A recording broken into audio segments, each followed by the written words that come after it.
जनता पर आक्रमण होते रहेंगे। সানি টকের সঙ্গে সিনেমার জগতে হারিয়ে যাও আর ছোট্ট করে সবকিছু জেনে নাও।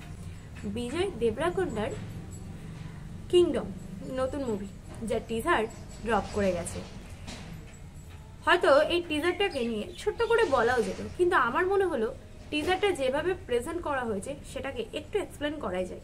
আনন্দের খবর এটাই যে এটা 3টে ল্যাঙ্গুয়েজে রিলিজ করছে, হিন্দি, তেলেগু আর তামিল। আর হিন্দিতে ভয়েস দিচ্ছে রণবীর কাপুর, তো আলাদাই এক্সাইটমেন্ট।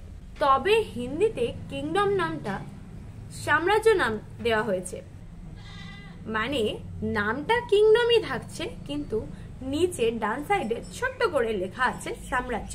তো কেমন হলো এই টিজার?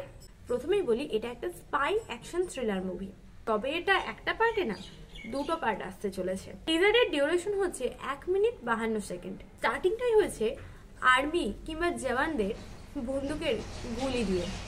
কিংডম মানেই তো স্বাধীনতা, আর এই স্বাধীনতা ফেরত পেতে ঠিক কতটা রক্ত ঝরাতে হয়েছিল সেটা আমরা সবাই জানি। তাছাড়া স্বাধীনতা মানেই যুদ্ধ এবং ধ্বংসের গল্প তো রয়েছে।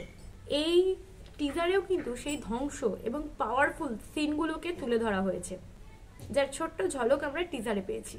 স্টার্টিং থেকে দেখানো হয়েছে যে অত্যাচারিতদের সংগ্রাম আর তাদের রিভেঞ্জ নেবার ব্যর্থ চেষ্টা, এমনকি চারপাশে রক্তপাত পর্যন্ত দেখানো হয়েছে। কিন্তু রাজা অর্থাৎ বিজয় আসতেই সবকিছু কেমন যেন বদলে যায়। তিনি মানুষের পাশে দাঁড়ানোর শপথ নেন। অন্যদিকে বলে দিই, রণবীর কাপুর ছাড়াও জুনিয়র, এনটিআর এবং সূর্যাও কিন্তু ভয়েস দিচ্ছে এই মুভিতে, সেটাও আবার তেলেগু এবং তামিল ভাষায়। এবার কে কোনটাতে ভয়েস দিচ্ছে? তেলেগুতে দিচ্ছেন জুনিয়র এনটিআর আর তামিলে দিচ্ছেন সূর্যা। মঙ্গলবার বিজয় দেবরাকোন্ডা জুনিয়র এনটিআর এর ডাবিং স্টেশনের ফটো শেয়ার করেছেন, সেটা আবার টুইটারে।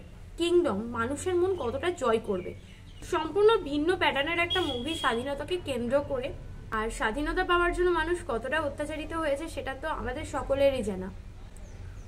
সেই রকমই একটা বাস্তব চিত্রকে তুলে ধরা হয়েছে এই স্টোরির মাধ্যমে, যতটুকু টিজার থেকে বুঝতে পেরেছি। তো এটা রিলিজ হতে চলেছে 30শে মে 2025-এ।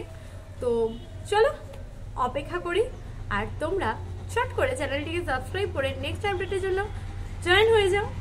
সানি টকের সঙ্গে সিনেমার বকবক হয়েছে শেষ, আবার আসছি নতুন মুভি নিয়ে। তোমরা সবসময় থাকো ফ্রেশ।